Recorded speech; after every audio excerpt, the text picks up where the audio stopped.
président de l'Assemblée nationale est élu au scrutin uninominal à la majorité absolue des suffrages exprimés. Si cette majorité n'est pas atteinte au premier tour du scrutin, il est procédé à un second tour. Chers collègues, voici les résultats du scrutin. 133 enveloppes trouvées. Votants, 133. Donc, 133. La majorité requise donc, est 67 voix. Si on parle de majorité requise, moi, ce que je sais, si tu as une voix, tu as parce que la majorité absolue. Moi, je 133.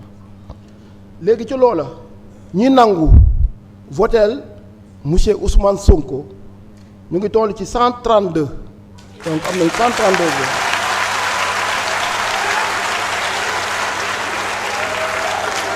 ma yeggale may leen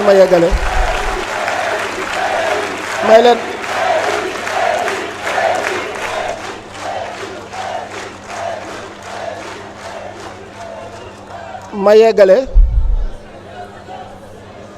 amul kenn ku ko contre am na ku maandu am na benn bu maandu bulletin nul amul tam zéro la et donc monsieur Ousmane Sonko ayant obtenu 132 voix est élu président de l'Assemblée nationale du Sénégal. Chers collègues, je rappelle que conformément aux dispositions de l'article 12 de notre règlement intérieur, dès son élection, le président de l'Assemblée nationale prend fonction. En entrant aujourd'hui dans cette Assemblée nationale avec la responsabilité de la présider, je mesure pleinement la gravité du moment historique que traverse notre pays. Me voici appelé à conduire l'institution chargée de représenter directement la souveraineté populaire. Certains y voient une crise, d'autres un déchirement. Moi, j'y vois d'abord une épreuve de vérité pour notre démocratie. Les peuples ne jugent pas seulement les hommes politiques sur leur victoire. Ils les jugent surtout sur leur capacité à demeurer fidèles à leurs principes lorsque le pouvoir devient inconfortable. Car il existe une question plus importante que celle de savoir qui gouverne. Cette question est: au nom de quoi gouverne-t-on? Depuis plusieurs mois, notre pays a vu émerger des divergences profondes au sommet de l'État. Elles ont été décrites comme des rivalités personnelles, des conflits d'ambition ou des luttes d'influence. Je ne souhaite pas nourrir cette lecture réductrice. Ce qui est en jeu dépasse des individus. Ce qui est en jeu, c'est le rapport entre la morale et la politique.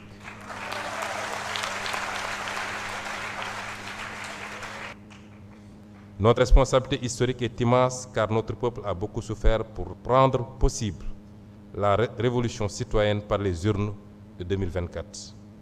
Des jeunes sont tombés, des familles ont pleuré, des citoyens ont connu la prison, la peur et parfois l'exil. Le peuple sénégalais n'a pas porté notre projet au pouvoir pour assister à une simple permutation d'élite.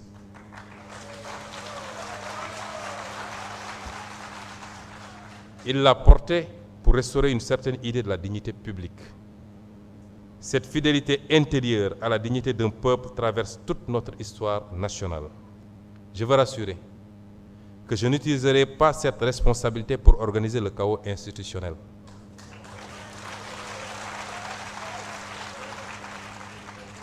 Je n'utiliserai pas, et aucun député avec moi, je n'utiliserai pas cette assemblée pour nourrir des vendettas personnels. Ce serait trahir notre propre combat. Mais je le dis avec la même clarté, l'Assemblée nationale ne sera pas une chambre d'enregistrement. Elle contrôlera l'action gouvernementale.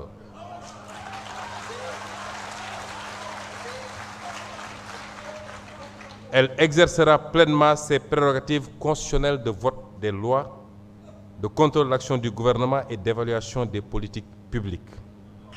Elle défendra la transparence des finances publiques, la reddition des comptes et la souveraineté populaire.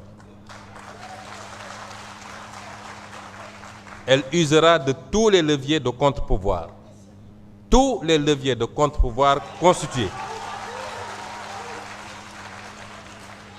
Elle usera de manière responsable, mais tout aussi ferme, de tous les leviers de contre-pouvoir constitués selon la gravité des faits et des circonstances. Et je peux témoigner que c'est un travailleur acharné, un homme compétent, un homme dévoué.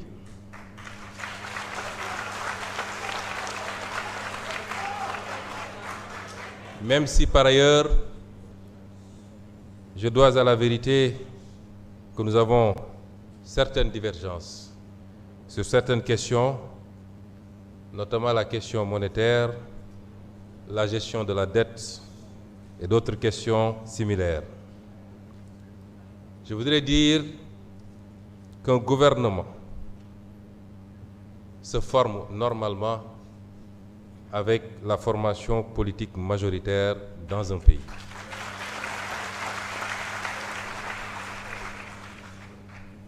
Notre formation politique n'a pas été associée aux consultations qui ont conduit à la nomination d'un Premier ministre.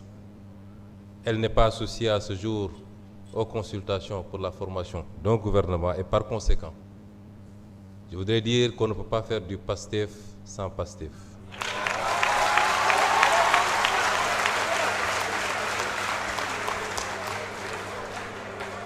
Et la seule référence du socle PASTEF dans un discours ne confère pas légitimité du parti PASTEF. Je voudrais rappeler que les circonstances dans lesquelles cette installation se tient m'amènent à clarifier ces questions. Malgré ce raté, malgré ce faux départ par rapport à la nomination du Premier ministre, PASTEF, qui est la formation politique, et c'est inédit dans les annales politiques de ce pays et peut-être du monde, qui est la formation politique à la fois majoritaire dans l'opposition et au pouvoir, reste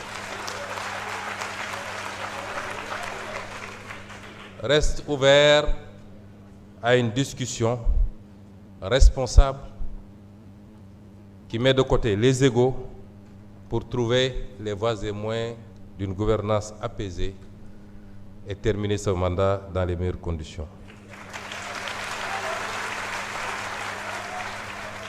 Et cette discussion ne se fera pas autour des hommes et des femmes. Elle se fera autour des orientations et du programme. Sur quoi devrons-nous entendre désormais avec l'exécutif? Quels sont les engagements qui ont été pris récemment sur la question liée à la restructuration? Quelles perspectives pour le maintien du pouvoir d'achat et éviter de faire subir aux Sénégalais les conséquences d'une augmentation? Quid de la justice et du jubal jubbanti? Autant de questions qui devront fonder les discussions s'il en est avec le président de la République pour pouvoir envisager de continuer à l'accompagner dans la sérénité, le parti, l'Assemblée nationale, les majorités que nous détenons aussi bien dans l'opposition qu'au niveau de l'exécutif. Et j'en appelle donc à la responsabilité, au sens du dépassement. On ne peut pas être dans un système d'hyperprésidentialisme au Sénégal aujourd'hui. Et la configuration actuelle en a décidé ainsi.